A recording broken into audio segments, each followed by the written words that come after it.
We're on. Hello, Miss Amir. How are you? If you're still here, that was a couple minutes ago. Sorry, I'm late. Never looking for an excuse. Hit your like button if you'd be so kind. How's South Africa? And should I put like a little cover over my shoulders? It's kind of warm, so I was going a little risque with the tank top thing. Halter type. Got my sound check. I've got my puppy dogs. I got my lights. I got my camera. I got my action. You know, how many stupid things can occur in a day? I don't know, but it's a lot, right? It just gets nuttier than a fruitcake so quickly. So a lot has happened since the last live I did, which was only the day before yesterday, Friday. Today is Sunday, April 24th. It's 27th. See, there's the dyslexia. The month is 4, the day is the 2/7. And it's just about 2:07 in the afternoon on the East Coast time. So I'd been wanting to come on since Friday night when I first learned that Virginia Guiffre had taken herself out, is what it says in all of the headlines and reports. And I gotta tell you, I wasn't surprised in the least. Hey Helby, how are you? Not surprised in the least. And I will get into that reasoning in just a second. It is extremely sad. I mean, what a sad story, what a sad life.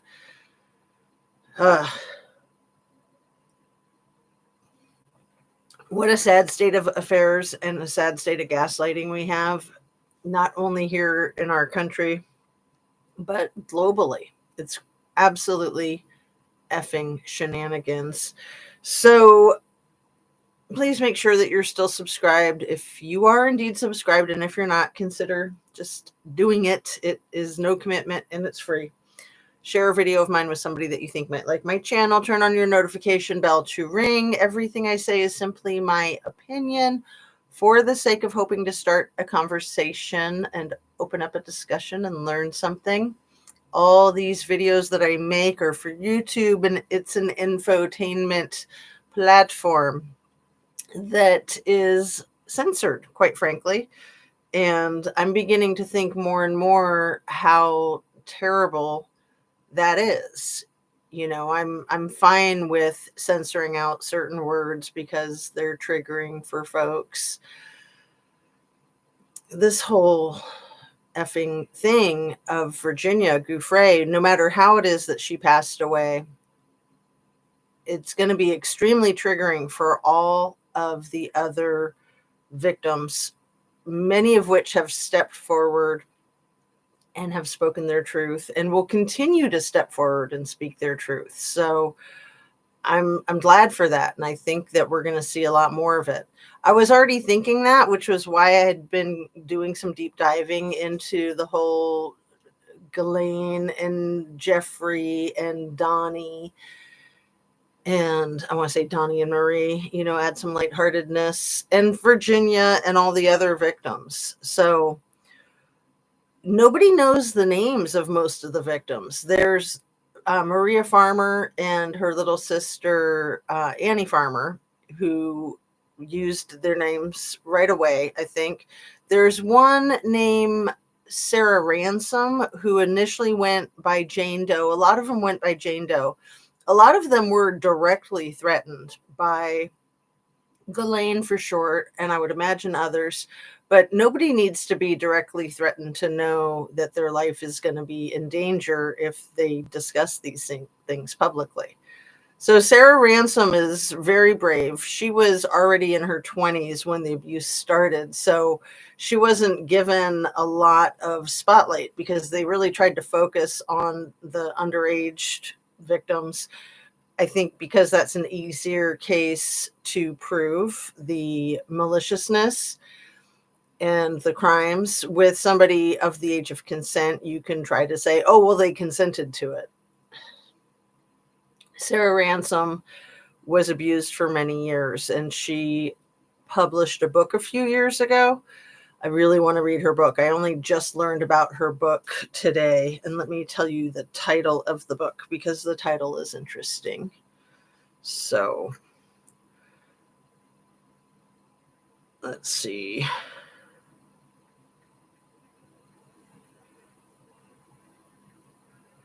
And it's just so hard to keep up with all of the crazy, that whole flooding of the zone. They do that. So Sarah's book is called Silenced No More: Surviving My Journey to Hell and Back. And so she was ensnared in the Epstein crap, and it's pretty amazing. It's pretty amazing that people that have come forward are still of the living, that they haven't been silenced for good. And what is it that I really want to say about her? She also spoke for some other victims who were not feeling brave, strong enough to speak. And I don't want to, the way I said that, I don't mean that people that don't speak out aren't brave. You have to be brave just to endure what these victims have endured and to keep living your life. A lot of people, when they get abused like that, are self-injurious. They will end their own lives. And then if they don't end their own lives and their lives are ended for them, it's easy to try to make it look like that they ended it themselves. So a few weeks ago, when Virginia had that weird post and said that her car had been hit by a bus and she was all black and blue, and put the Instagram post that said she had 4 days of living. Hey, Billy, darling, how are you? When that happened, I thought she's probably going to be deceased soon from something, not necessarily from the renal failure she was claiming, not necessarily from something by self, but I thought that that was a signal, and I thought that she perhaps was already held in captivity, and that as a hostage, she was forced to make that post. And to me, the bruising didn't look real. I've looked at it a bunch of times, and to me, the bruising looks like makeup. So my opinion is that it's likely makeup, and that the post was made to lay the groundwork for what happened to her allegedly a few days ago. So, I don't want to be jumping on the conspiracy theory bandwagon that she did or didn't do this to herself. In my opinion, it's almost irrelevant. Let's say she did this to herself. It then, to me, is the fault of the people who victimized her. So whether it's some conspiracy from those folks who victimized her to keep her silent, or whether she made a decision to do this to her own person, either way, to me, it's the trafficking ring that took her life. Plain and simple. Sometimes the details just don't even matter as much as the big picture matters. Yeah, rest in peace, Virginia. Okay, I will jump on it. Jump on what? So yeah, it's been hard to not go live since I first found this out on Friday night. I found out on a Down the Rabbit Hole live, and I was really glad that I caught it. I was really glad she was covering it. I was really glad to participate in the discussion. And then same thing happened yesterday. She went live again, and I was really glad that I caught it and glad that I could participate in the discussion. I like her approach to things. And I love the way she is very blunt and very straightforward. She's been doing her channel for a long time, and she doesn't take any bull from anybody. And I think she keeps an open mind. I think that's really important for all of us to keep an open mind. Even even if there's a lot of evidence to support the story that's being fed to us, that doesn't mean that that evidence is not contrived. It doesn't mean that the story is true. And I think too often people buy into the status quo. And right now, with what's going on politically, especially, we just got to talk about that freaking Handmaid's Tale factor, you guys. The violence against women, especially by people in positions of power and public figures and billionaires, it's so disgusting. It's so disgusting. And when I learned a few days ago that little E had allegedly a history of selling arms to Israel, and that Ghislaine's father has a long history. I think it was you, Billy, darling, that might have said the thing about the KGB. And her father, I looked into that, and her father was long suspected of being a double agent and maybe even a triple agent. And also, let's mention that Ghislaine Maxwell grew up extremely wealthy. And when her father fell out of his yacht, which is how he passed away, although then the autopsy said heart attack or something, but he fell out of his yacht. He was found, he was lost at sea, and then they found him.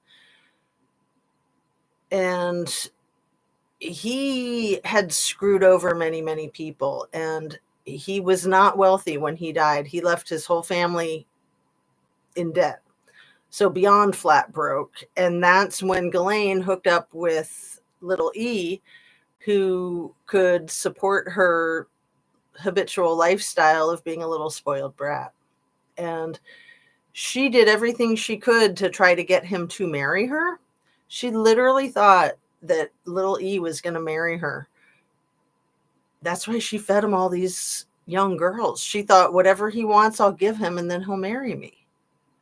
Allegedly. I always suspected that, just from the way she looks at him in the photographs with the puppy dog eyes, what little I knew about the case. And the more I learn about the case, she had hired somebody to write her autobiography, I think right before she was arrested, or right before he was arrested. So it wasn't that long ago, maybe like 2017, 2018, when he was arrested the second time. And she hired this person to write her autobiography, and she told them point blank that her goal in having this autobiography was to make herself so interesting that who she thought was her boyfriend, that he would propose to her. And the person, the author that she was trying to hire, thought it was preposterous, just from what they already knew about her and what they already knew about him. So, it's an open secret, or not even a secret. It was common knowledge that little E liked him young. We've all heard little T with his quote about how Jeffrey liked, it's even been said that Jeffrey liked women as much as I do, although he liked them on the younger side. So anybody who knew that while it was happening is a co-conspirator, kinda, sorta, depending on how much they knew and how well they knew the people involved. An accomplice, it's hideous. So then you've got this Pamela Bondi, okay? This chick is one disgusting pile of dog mess, in my humble opinion. So she was the Attorney General for Florida from 2011 to 2019. So that encompasses the 8 years that she was the Attorney General, encompasses the time span that one in particular Palm Beach County Sheriff's Deputy John Dugan was active law enforcement in the neighborhood, in the area of where little E and little T both had their mansions. That's West Palm Beach County, out on a little island there. That's where Mar-a-Lago is, and that's where little E had a big mansion as well, and where he did a lot of his disgusting victimizing. And you have to remember, it can't be underscored enough, in my opinion, that Virginia Guiffre was an employee at Mar-a-Lago when Maxwell found her and started enticing her into quote unquote working for her and Jeffrey, enticing her into their lair or their web of deceit and victimization. So how many other of the women that they abused, of the girls that they abused, girls and young women, how many others did they find at Mar-a-Lago?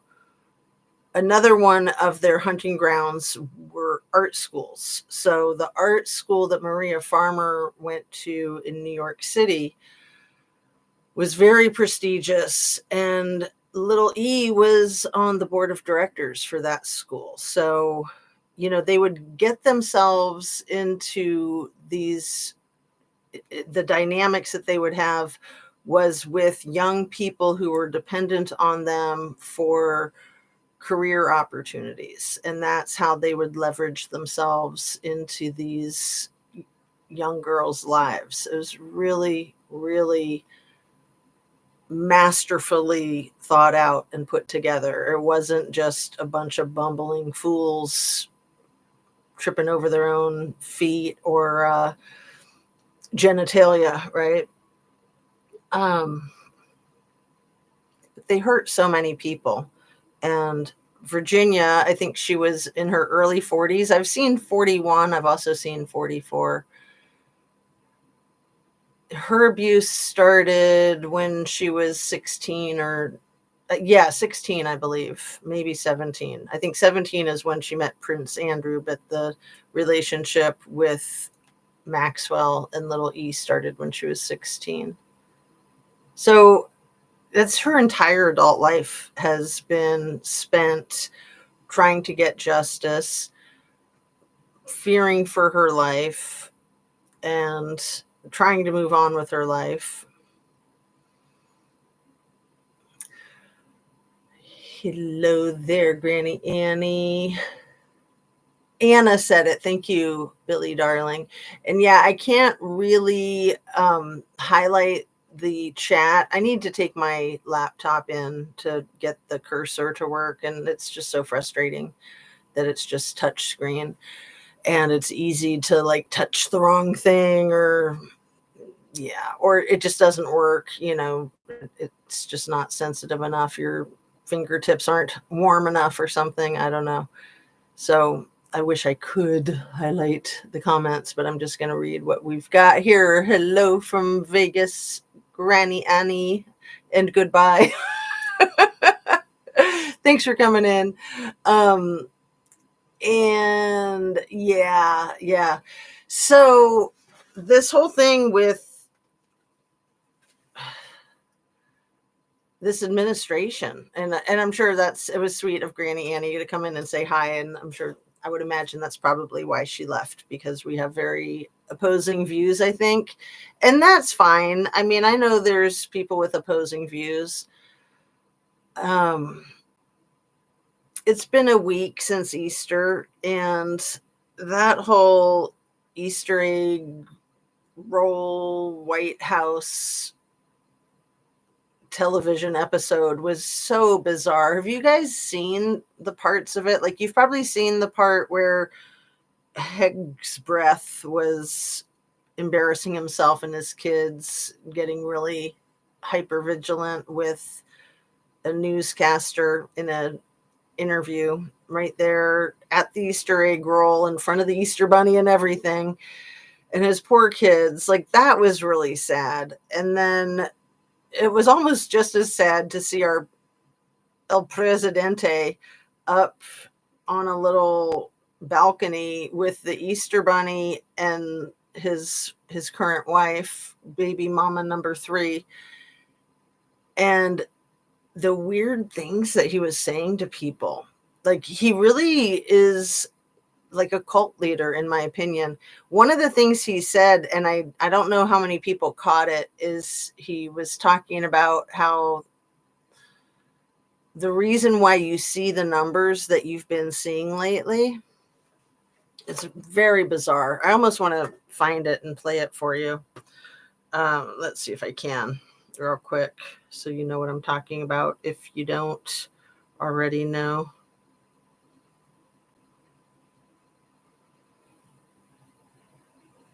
And yeah, the situation is just absolutely bizarre. So I'm going to go into my history and find it was on, and I've had it, I think. Or was it on this Political Voices Network? I think it was the Political Voices Network. You sleep on a pillow like this, and you sleep on your... Let's see. No, maybe it was the I've had it.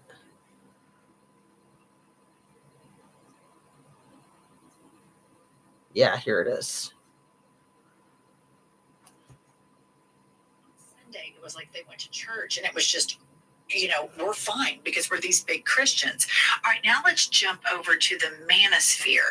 And so if the Christians like Trump, because if this is so wild, you guys. Okay, I have it queued up. As though we're not a religious nation. We're honoring Jesus Christ, and we're going to honor Jesus Christ very powerfully throughout our lives, all throughout our lives, not just now, all throughout our lives. We're bringing religion back in America. We're bringing a lot of things back, but religion is coming back to America. That's why you see the kind of numbers that you're seeing, the spirit and the kind of numbers that you're seeing. So we're going to come down and join you right now. That's why you see the kind of numbers that you're seeing, the spirit and the kind of numbers that you're seeing. And yeah, his voice is a little weird because they always play it on fast forward on that channel. So I've had it so that you don't have to listen to him for as long. So I'll put a link to this in the description, but basically, man, gravity just sucks. Everything's falling down. So when my son moves out, I told you guys this, I think I'm getting my old studio back, which is bigger, and then I'll have like a desk and stuff, because all I have in this space is like this weird stand in front of me where things are very apt to fall, like right now. I give up. Let's see. Okay, so I got that plugged back in.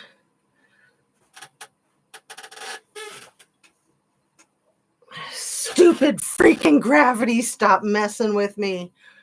You just can't win for losing, can you? Okay. And it's still like too much glare. We put this over here and that over there and try this again. It's ridiculous crap. Okay. Is that all right? I should just get the puppy and stop talking about this bullshit. That the puppy's taking a nap. And I really want to talk to you guys about this bull crap. So let's keep going. I can't stand the sound of Dump's voice. So nope. Yeah. So it's nice when they play it quickly, like double speed like that. His niece, Mary Trump, does that too. And it's funny. It makes him sound like a cartoon. And you don't have to listen to it for as long because, man, the stuff he says is so crazy. So that thing that he said about the numbers, and I know a lot of the people that, that whole QAnon thing, a lot of people are very devoted to him and everything he says, and they take it to heart. Remember when he was like trying to hypnotize all the older women in his campaign, and he was like, I want to protect you, I want to take care of you. Oh man, just bizarre. So I'm going to play that again real quick. Honoring Jesus Christ, and we're going to honor Jesus Christ very powerfully throughout our lives, all throughout our lives, not just now, all throughout our lives. We're going to honor Jesus Christ very powerfully. I was waiting for him to say strongly, because he says that at all the weirdest moments where it just doesn't even make sense. Like when he said that Putin was talking to him very strongly about how much he feared him. We're bringing religion back in America. We're bringing a lot of things back, but religion is coming back to America. That's why you see the kind of numbers that you're seeing, the spirit and the kind of numbers that you're seeing. So we're going to... And let me just say, too, that I would think that a lot of people wouldn't take him literally. You see the kind of numbers that you're seeing. Like some people might interpret him to be meaning statistics or something like that. But there's a lot of magical thinking with numbers, and some of it I see good reason for, like 1111. That's an angel number to a lot of people, and I love that. And, the 666, that's the opposite and freaks a lot of people out. So I think a lot of folks look at numbers in a curious way. Historically, numbers were considered kind of like dark magic, and it was only royal folks and politicians that were even allowed to know numbers and use numbers. And that's going way back in history. But yeah, he really uses and abuses religion. He thinks that he's like the second coming of the Son of God. And if you probably can't see this on my phone, but this is so freaking bizarre, with his wife on one side of him and the giant creepy Easter bunny on the other side. It really looks like something from like a Spider-Man movie or a Saturday Night Live skit, but this is how he rolls. I come down and join you right now, but I just want to wish everybody once again, happy Easter, and enjoy your... Okay, and I don't want to sound cynical. I mean, I'm sure I do to some people, especially folks that want to support him. Yeah, happy Easter, with the eggs that are like literally over 10 times the price that they were a few years ago. Literally. Where I live, they're 10 times the price. And this clown makes claims that the prices have come down dramatically when they haven't come down at all. And then he says that inflation has come down, and it hasn't. And then he says that the unemployment has come down, which it hasn't. He just says whatever he wants to say. And the gaslighting is so severe, so profound. And what's really going on, I think, is that the bottom is falling out from under him. And part of that bottom falling out, I think, goes back to little E, Ghislaine, and the victims. And if he were implicated in all that, which, according to Sarah Ransom, one of her friends said to her that he was one of the people that abused her.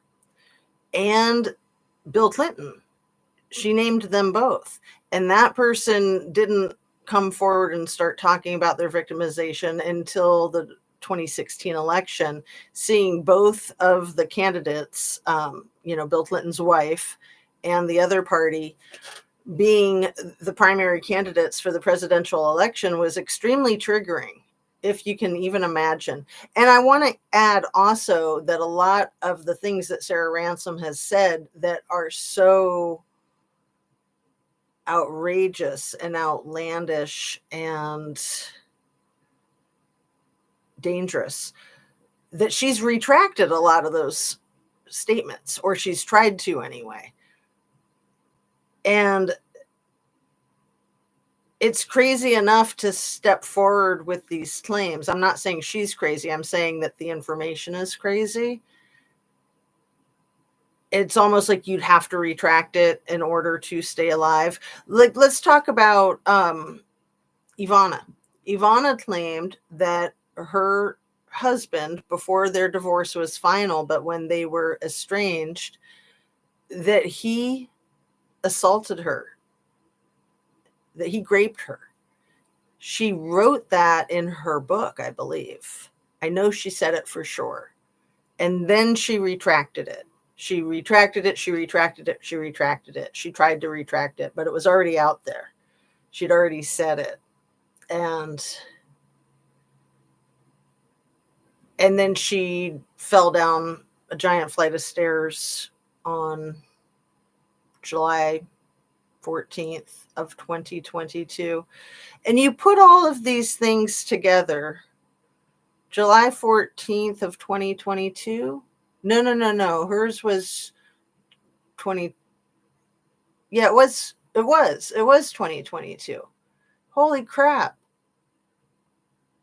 That was 3 weeks before E was found in his prison cell unalive. So it was right before E was getting arrested. E was found in his prison cell, little E, on August 10th of 2022. If I'm getting all my dates right, you guys can fact check me as we go. I'm not going to keep doing it because I've done it so many times and I have everything written down, but in all these different books, and I only have 2 of my 3 things. So I'm pretty sure I'm getting the dates right. August 19th of 2022. No. Little E he passed away in 2019. It was Maxwell that was arrested in 2022. I guess I should check my notes. It's just too much information. I need to get a PhD in this crap. Yeah. So 2019, August 10th was when little E was found in his jail cell unalive. And then 9 days later was when Pete married his 3rd baby mama, who had his baby when he was still married to his 2nd wife. And they worked together. They had that baby in 2017 when they were both still married to the people that they each had their 3 babies with. So now they have the 7 children that are all very close in age. So the youngest one is about 8. And then the oldest ones look like they're no older than 12. So 7 kids roughly between the ages of 8 and 12. And those were the kids that were gathering around when Pete was spouting off on Easter Sunday, ruining Easter for his whole family, really. So Ghislaine, yeah, her name is so weird. I don't think that other people are named that. I've looked into it and I can't find that being a name that anyone else has ever had. So her arrest, let's see her arrest date. Well, she was sentenced on June 28th, 2022. She was tracked down. Remember, she was in hiding and people didn't even know what country she was in for a really long time. So she was tracked down to a beautiful house in New Hampshire around January 5th of 2021. The FBI was able to locate her using phone data.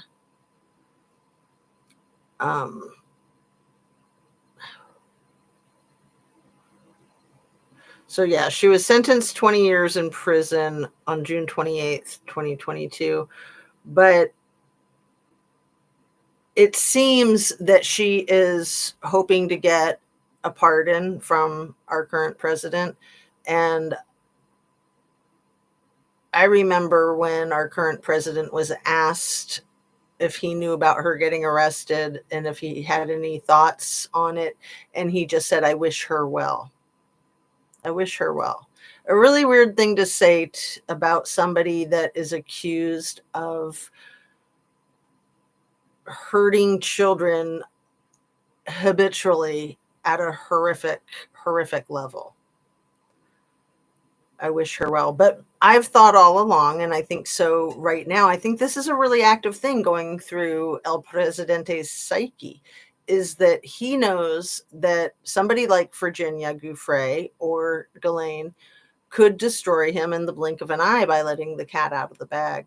If there is a cat to let out of a bag, which I think there is.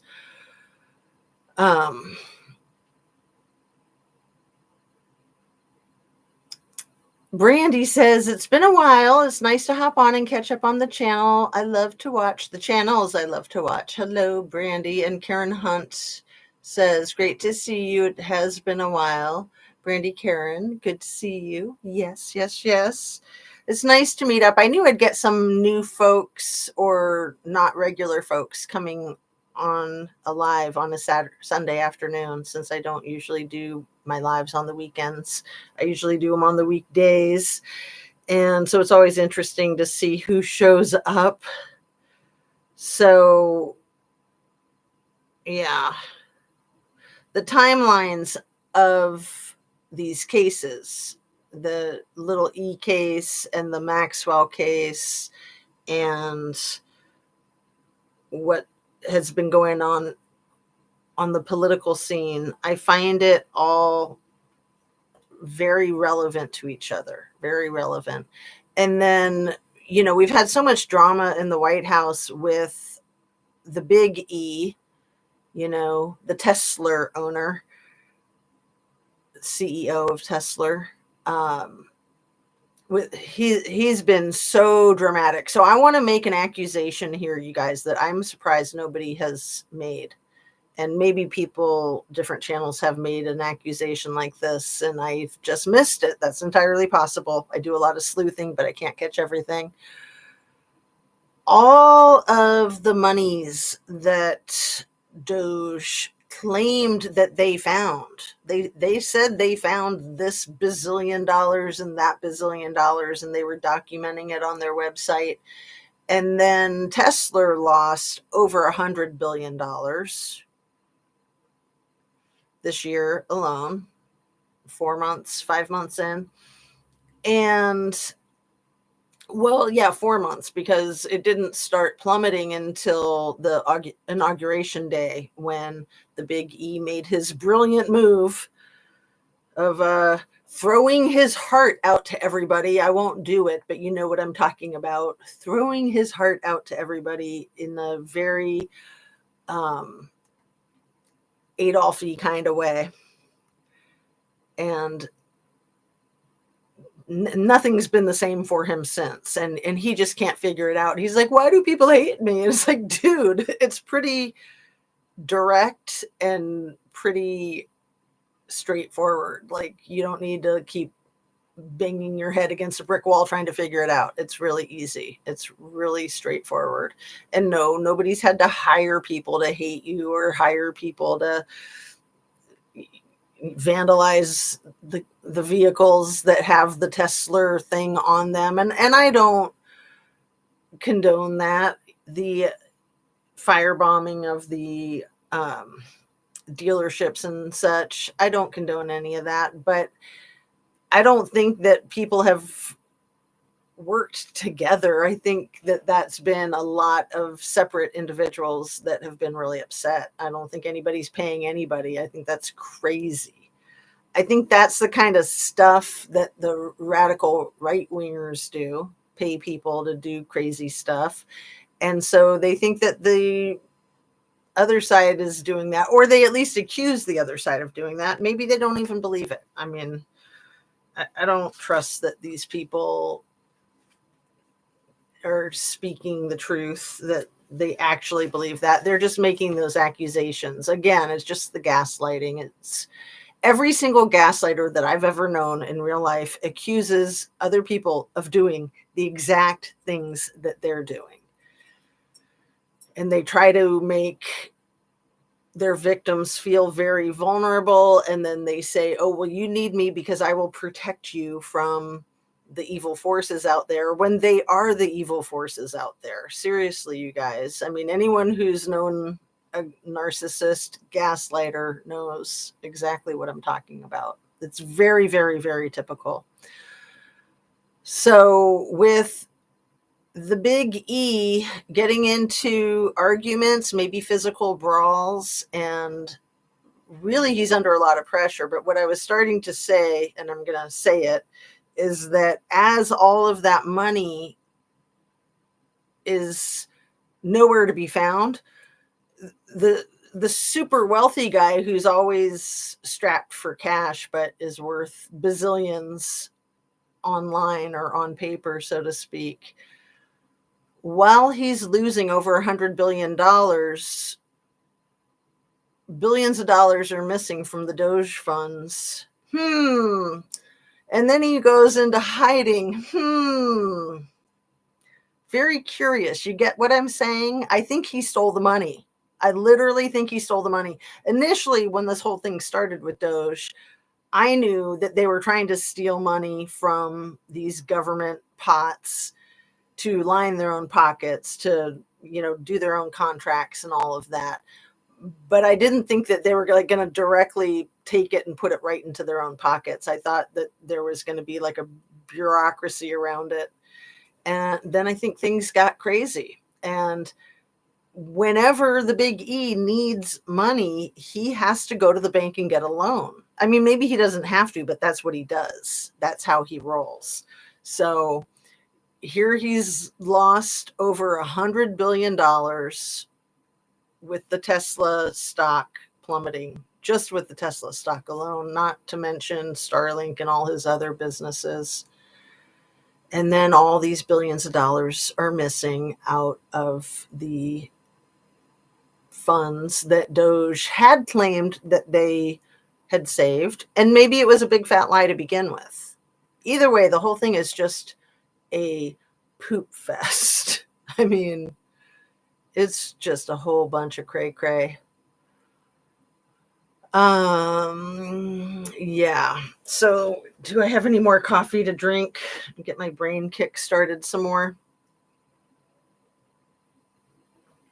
So those are the big things that I came on to say, is to make the possible allegation that the big E has stolen this money from the government coffers. That's what I'm saying, straight up.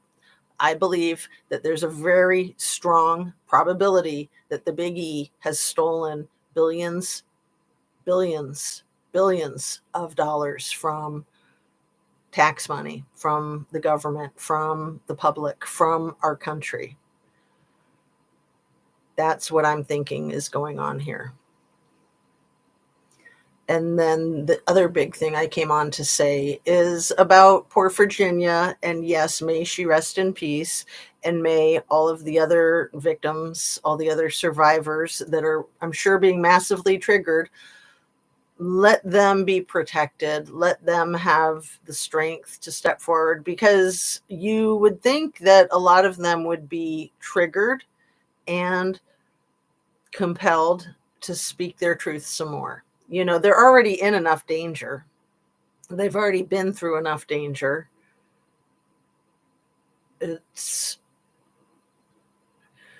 my belief that they will be coming out and speaking, and that we're going to see a whole lot more of this. Again, to reiterate, that's why this last week I've been doing a lot of deep diving into the victim stories, into what is that thing called on Netflix? Filthy Rich. There's one about Ghislaine. There's one about little E. I've been pretty much watching everything I can get my hands on and reading everything I can get my hands on about the cases. So I do apologize for getting my dates messed up with. Little E was August 10th, 2019. Ghislaine was 3 years later in 2022. One sec. I hate it that regular people are excited about saving our country so much money. I don't understand that comment. Oh, I hate it that regular people are so excited about saving our country so much money. Well, yeah, that really is a kind of confusing comment to me, Karen, if you want to reiterate what it is that you're trying to say. Because, yeah, I mean, any waste is waste. But again, I think that this whole Doge thing was a sham to begin with. And that the waste and abuse and fraud that they were claiming to look for, I think they are the freaking waste and abuse and fraud. And then they get little kids like Big Balls in there to fire everybody. I mean, and how much have they paid Big Balls and all of his homies to get in there and take a freaking chainsaw to all of our government offices? And I mean, it's a freaking mess. It's my understanding that a lot of the executive orders that little T has signed are illegal, and that they have spurred over 100 lawsuits, and that about 90 of those lawsuits have already gone through the process, and that of all of the 90 that he's lost every single one of them. Have you guys heard that? Am I accurate? Inaccurate? I know people who think we are getting right. We're going to get $5,000 each on top of the $5,000 for each baby that we pop out. Right. Yeah. Oh, and then if we turn in somebody who's aided or abetted someone getting a pregnancy termination in the state of Texas, we can get 10 grand for that. I bet they'll start putting a price tag on the same thing with immigrants too. Turn somebody in, get $10,000. And it's the Gestapo all over again. I like to say the gazpacho police, man. I mean, that's where this is headed. It starts small. It starts with what sounds like it could be legitimate, and it quickly changes, and it's just a free-for-all. And it's anybody who they don't like the way they dress, they don't like their lifestyle, they don't like the music that they listen to. And, you know, you can get deported right now just on the suspicion of being an illegal immigrant, or the suspicion of being in a gang. And you can get your front door kicked in and your house raided if somebody just fabricates that they believe that there's that type of activity going on in your household.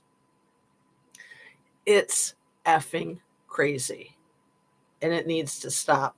So thank goodness for institutions like Harvard that are coming out swinging, and, you know, screw all of these idiotic law firms that have been, I think, paying money to little T and then offering hundreds of millions of dollars of free services. Like, they can all screw off, because they're not only endangering everybody with that kind of crap, they're also endangering themselves. It's sort of like if you have a little mom and pop store, like let's say you have a little sandwich shop in New York City, and Guido comes to your establishment and says, you know, you need to pay us for the protection for the month. And if you don't, we're going to break your thumbs. What do you think is going to happen if you pay him? You think you're going to be safe? Like, he won't break your thumbs today, but he's just going to come back and keep doing that. Like, you've got to stand up to these people. And yeah, it's scary, but you can't cave. They will, once you've established a relationship with them, you're toast. You're absolute toast. So it's in your own best interest to say hell no and do everything you can to protect yourself.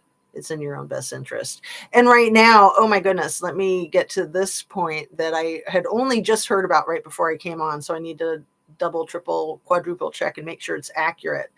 I haven't watched the most recent Jessica Denson yet. It was just a few days ago, and it's like 58 minutes long, so I haven't caught it. But I watched another smaller channels, fourth video. It's a brand new channel. And I think she just dropped her fourth video a couple of days ago. And it was like 5 minutes long. And she mentioned that she watched Jessica Denson and that there's a plan to have like some kind of sit-in, I think, on the Capitol steps starting May 1st, which is in 4 days, 3 or 4 days. I say, yeah, May 1st. And then it's going to be 24/7, like a candlelight vigil kind of thing. Let's see. Is this true? May 1st is Thursday. So starting Thursday, that there's going to be like a sit-in kind of thing. I think, again, like I said, I'll have to double, triple check. Hey, Anna Bees, what's happening? I got your package sent out yesterday. I'm so excited about that. And yes, I sent my grandbaby his first little care package too. So they got sent out together. It's always a nice feeling of accomplishment to get things sent off. It's weird to me how much effort it is. You know, when I was a jewelry designer and I did a lot of wholesale orders, so I would have to ship off the wholesale orders. And that was always a big thing, like getting the package completely ready. Everything is packaged perfectly. You've got your receipt, you've got your padding, you've got your box, you got it addressed, you get it to, I used to take things directly to UPS and get them all insured. And it was just a big production. And that was how I lived, you know, that was a main feature of my business was the shipping part. And I know a lot of people who sell stuff on eBay, they always say that that's the hardest part is doing all the shipping. And when I was there at the UPS store, that's how I sent it, Anna Bees, was UPS. And yeah, you're welcome. Yay. There were a couple of other customers there that had things that they bought online that they were returning. And I was just like, OMG.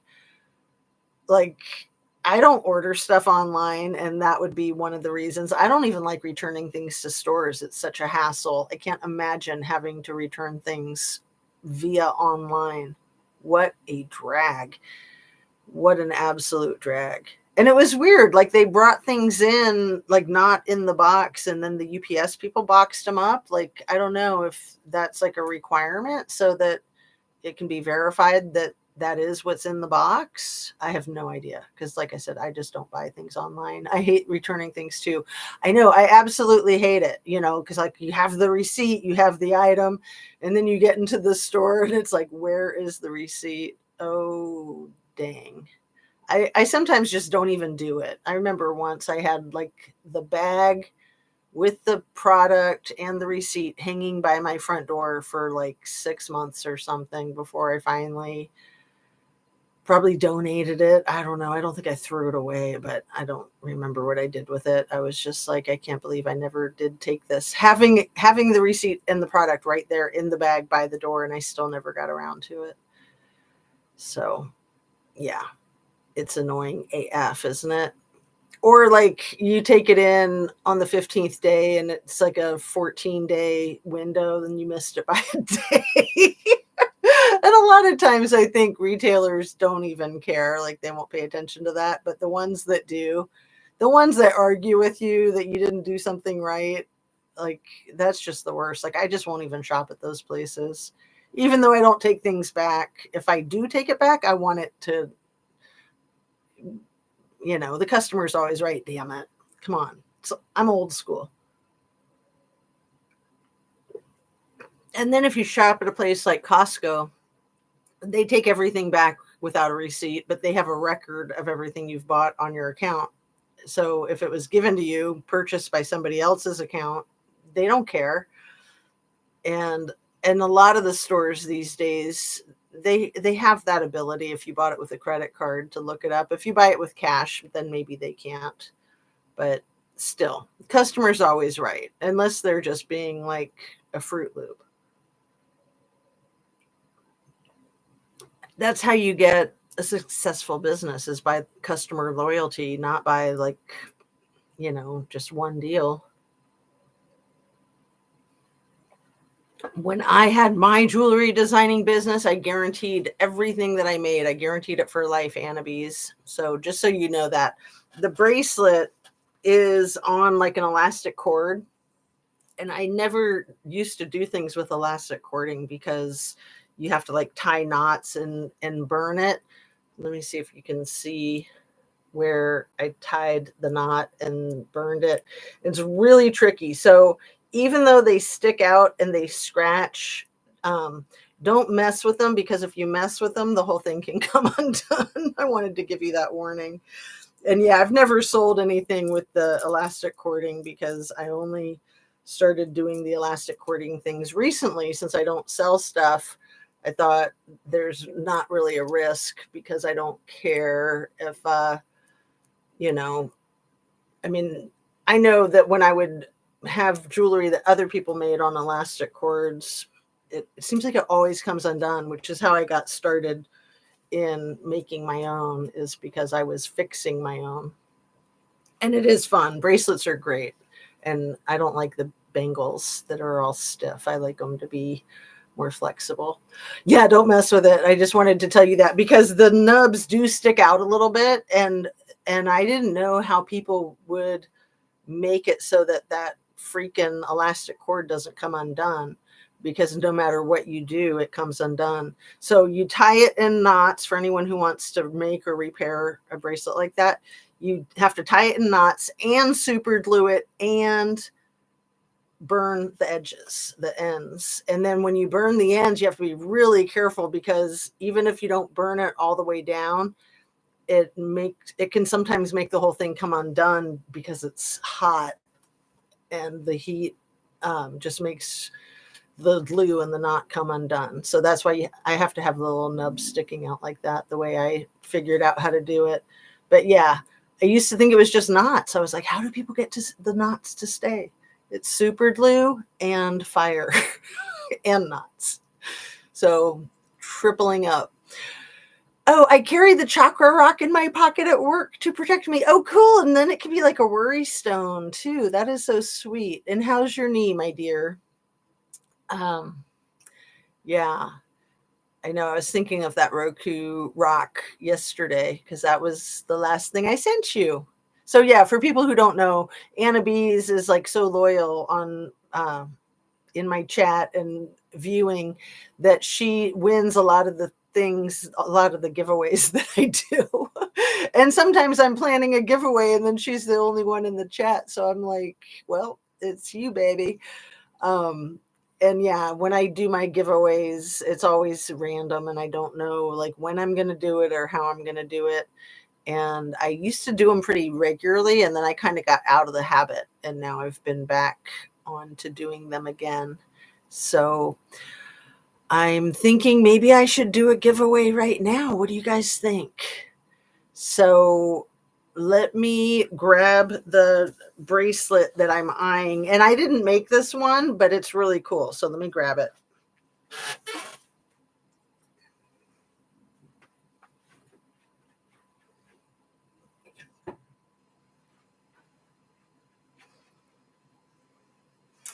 Yeah, I can't like talk about all this gift giving away thing and then not do it, right? That's just messed up.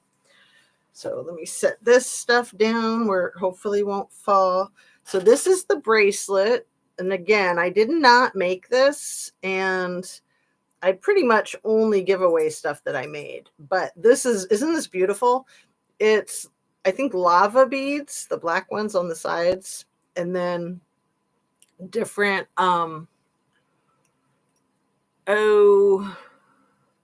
different semi-precious gemstones. So you got like the carnelian, there's a tiger eye in there. I think there's a lapis lazuli and maybe malachite. Anyway, it's like a chakra thing. And then the way this is tied, this is how I used to do my bracelets, with like a slip knot. So it's very cool. I want to give this to one of you. And the way I'll do it, the way I usually do it, is when I sign off, the first person to put a comment in the comment section. So not this comment section, this is the chat. But once I log off, which will be shortly since we've already been on for an hour, I'll try to remind you guys, like, be the first person to comment if you want to win the cool Chakra bracelet. And here, I'll model it for you too. I'll put it on. That's what it looks like on. And I love it, but I just feel moved to give it away because, like I said, I can't like sit here and talk about all this like surprise gift giving and then not just go ahead and do it. I can't win because it's not fair, but that is so cool. Anna Bees, you're welcome to win. You know, when I first started doing it, I thought in my mind that I would have people only be able to win once, but then I thought, no, you can win however many times you can win. So no, you can totally win. And yeah, everyone's going to feel competitive now because they're going to be like, no, Anna can't win. She keeps winning everything. So anyway, what else do we want to talk about? It would be nice if the truth can be known about what happened to Virginia.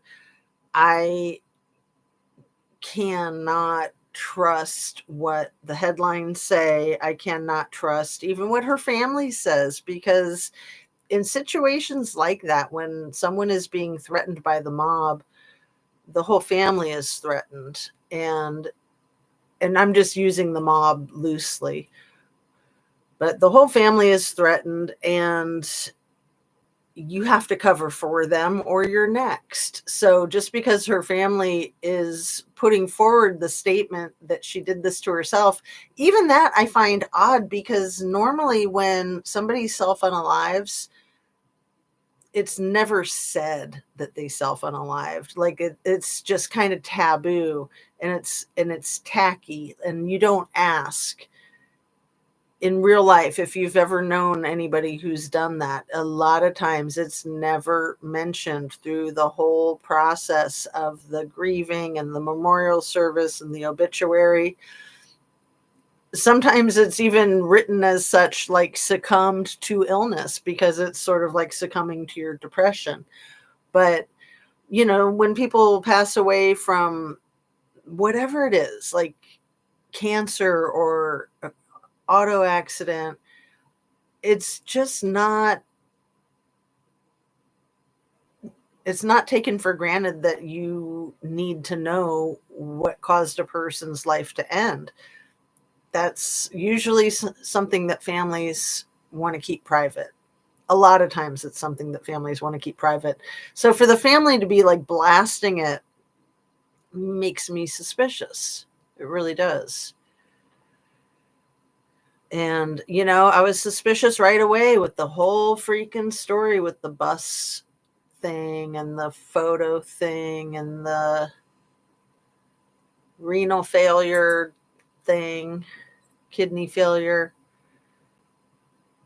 And, you know, on Rabbit's channel, Down the Rabbit Hole, I've heard people say that her husband, that she was also a survivor of domestic violence. And I don't know if that's true.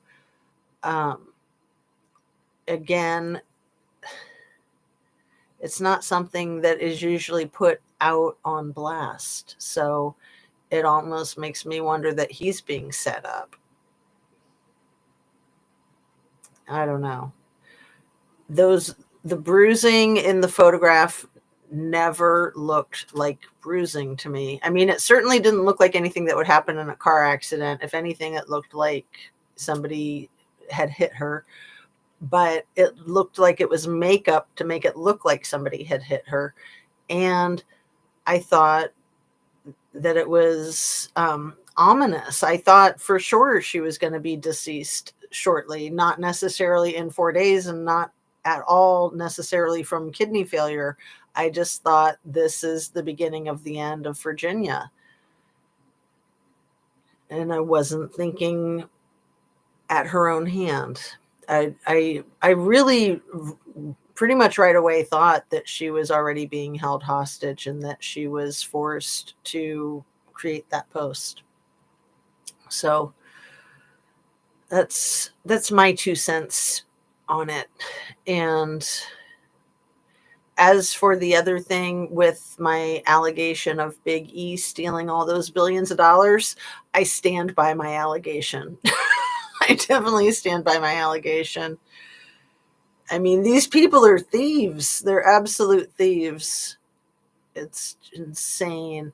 And, and I'm still like really suspicious of the people that have been on these airplanes and helicopters that have fallen out of the sky. I'm really suspicious going all the way back and even back further. But let's, for the sake of conversation right now, just starting with the Black Hawk chopper that crashed into that American Airlines over the Hudson River by the Ronald Reagan International Airport. What was that? January 29th, I think.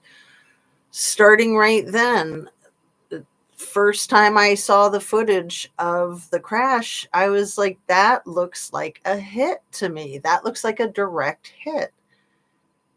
And immediately, before I even knew that there were ice skaters on that flight, I immediately thought of Nancy Kerrigan's knees getting hit with that pipe so many years ago. But that was my knee-jerk reaction. Because, I mean, when you heard that Nancy Kerrigan got kneecapped with a pipe, I mean, who didn't think, well, it had to be a competitor from the ice skating world. It wasn't just some rando that wanted to mug her or hurt her. I mean, it's supposed to be a cliche going for somebody's kneecaps, taking somebody out at the knees. It's not supposed to be literal, especially if you're a skater, because it's too obvious that another competitors behind it. And I'm not pointing my finger at Tanya Harding necessarily, because I believe that she was caught up in it, but I believe that she was simply caught up in it, that it was her ex-husband Gillooly and his goons that did that, and that she had the misfortune of being affiliated with them. So if you haven't seen the I, Tanya movie, I highly recommend that for sure. Because I didn't really have any faith in her side of it until I saw I, Tanya. I always thought she was as guilty as Gillooly until I saw I, Tanya. Anyway, so yeah, that airplane going down. And then what was the next one? I mean, I know that there's others before that that also look suspicious, but then the one was the one in New York first, or the one in Florida? I think the one in Florida was before the one in New York. So both of those families were Jewish too. The Stark family in Florida that owned the satellite networking company. It's called like US Communication something. And it's almost impossible to find out any of that. But their business, 40 years right there in Boca Raton, like, I can't help but think that that was somebody like the Big E taking out some competition, because they want to have all the satellite business and networking business. And then the Groff family in the Catskills Mountains in New York, on the first day of Sabbath, the same day that Shapiro's governor's mansion, or Pennsylvania's governor's mansion, was firebombed. Also both Jewish. And then the parents on that airplane were both surgeons. The oldest sister was studying to be like a neurosurgeon, like her father. The mother was a gynecological urology expert, which could fit into that whole baby farming crap. And then you had the brother who was doing law stuff. He worked in a law firm, maybe a paralegal. And then his girlfriend, who was about to start Harvard Law, who was already specializing in immigration law. And then you had the daughter's boyfriend, who was working as a business investor type of thing. So it seems to me that those families were targeted, the Groff family as well as the Stark family. And then was it before both of those? Yeah, I think it was right before the Stark family in Florida. Right before that was the helicopter that fell apart over the Hudson River. And so that family, the mom and the dad from Spain, that were both essentially the aristocracy of the Siemens company that is in direct competition with everything Big E has his investments and work doing, like Starlink and communication systems and medical things. For those who don't know, Siemens Industries is involved in pretty much every sort of business that there is, and their headquarters are in Belgium, Germany. And the mom and the dad, to reiterate, the dad was the CEO of everything, I think, and then the mom was in charge of the global communications, and then the three little kids that were like, I think the age ranges were 4 to 12, possibly. Was it like a 4 or 5-year-old? And then the little girl was turning 9 that day. And then the oldest one was like 11 or 12. And then the whole trip that the family came from Spain to New York City to celebrate the mom's 40th birthday. And then the pilot was, he had been a naval pilot. So you don't ever fly a helicopter without doing your checks, and especially if you have military training. And it was 15 minutes into the flight.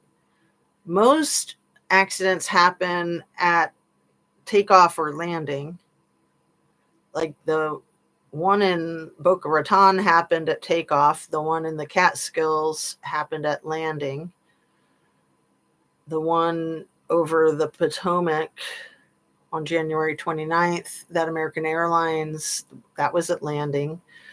But that helicopter falling apart in the sky was the most bizarre. And it just blew my mind that a really wealthy family would come and visit this country during this type of turbulence within our economy and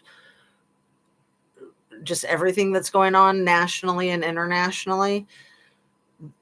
It shocked me that a family would feel comfortable not only coming to visit New York, but then to, I think it was their first day here when they were on that flight, the sightseeing flight on the helicopter. It's just mind blowing.